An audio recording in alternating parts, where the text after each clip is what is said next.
желудке голод, вещь проклятая, то практически за сутки можно стать. Ты раз!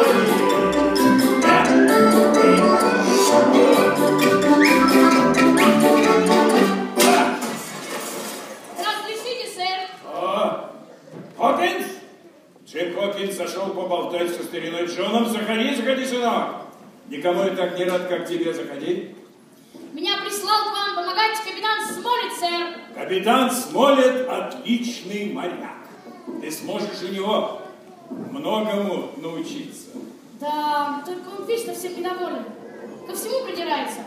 Юнга туда, юнга сюда, а Джимаса приседал. Никогда не похвалит. Ну, как оно? Ну, морская служба дело нелегкое.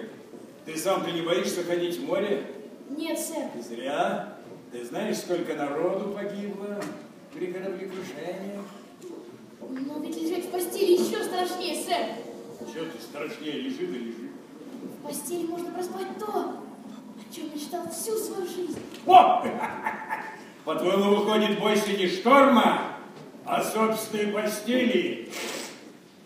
Молодец, старик, хорошо сказал. Хорошо? Вот, хорошо. Давай заканчивай уборку и к себе. Есть, сэр. Ай!